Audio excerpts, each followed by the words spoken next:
Perhaps you're concealing something, my mother Mary snapped, plunging her fork into the scorched roast. My father chuckled, swirling his amber liquid. Or maybe he believes he's now too elevated for this household, my sister Jane smirked.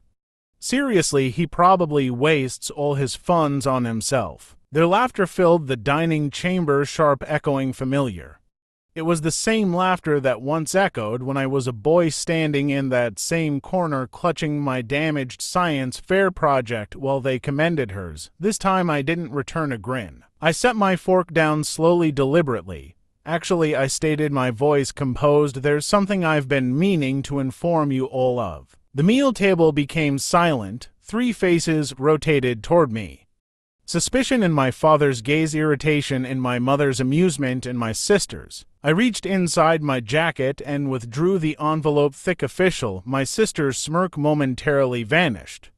Before I open this, I said, let me remind you all of something important. 2 years ago I requested assistance.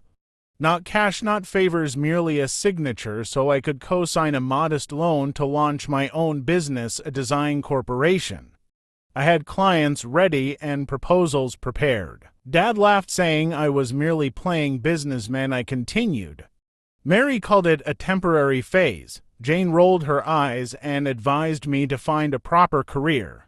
They didn't realize I'd already been freelancing for an upscale property developer, toiling 16-hour days to prove I could establish something without their support. I simply desired for them to have faith in me just once. They refused. So I pursued an alternate path, found an investor, quiet, discreet, effective. Jane's superior, I revealed. She was unaware of this when she was busy boasting about her recent promotion. She didn't know that the individual endorsing her paychecks was the same person endorsing mine. And she certainly didn't know that every design she presented at the office originated from me. Initially, I had no intention of seeking retribution. I simply wanted space, tranquility, I explained. But then 6 months ago her name began to appear in architectural journals on my designs, the ones I'd created during the silent hours of the night. I contacted my investor calmly and recounted everything. He didn't ask any unnecessary questions, he just requested evidence. I sent it, every file, time-stamped, sketch, and email. By the following morning she was suspended. By the close of the week, she was terminated for unauthorized replication. She blamed a jealous co-worker. I remained silent until this evening. The document in my hand wasn't about her dismissal, I declared. It was about the corporation, the very company that had just been purchased, my company now.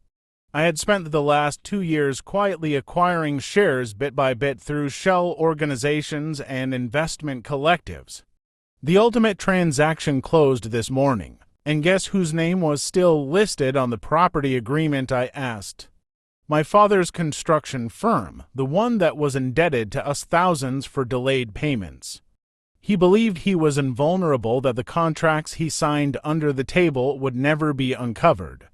But I possessed them, every single one. The same week Jane was fired, I'd transmitted those files to the board's legal department.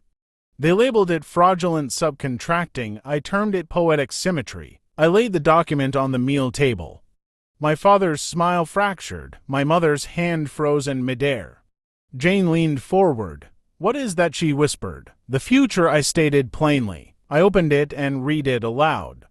Effective immediately, ownership of Harlan Design and Development has been transferred. I paused. To me, the silence was stifling. Mary blinked. What are you talking about? My father's jaw tightened. You're lying. I slid the notarized copy across the surface. Read it. He didn't. He couldn't. His eyes darted to Jane, who was pale, motionless. I've also canceled all unpaid contracts, I proceeded, which includes Harper Construction. My father stood, rage trembling in his voice.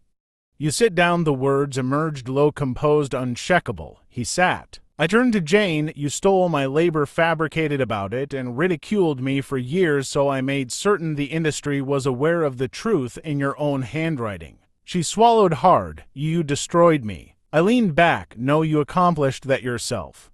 I simply eliminated the safety measure. The clock ticked loudly. No one spoke. Finally, I folded the document, slid it back into the envelope, and stood up. Mary's voice cracked from behind me. "Why would you do this to your own relatives?" I stopped at the doorway because I said, turning slightly, "You did it to me first." When I exited the building, it was silent except for the persistent ticking clock. Outside, the air was cold and clean. My reflection in the car glass appeared lighter. For years, I'd attempted to earn their approval, their affection, their regard. But some debts are not intended to be reimbursed. Some injuries do not require healing, they require resolution. And tonight I afforded myself precisely that. I didn't demolish my family. I simply constructed my own foundation upon the remnants of theirs, quietly, perfectly, permanently. Sources: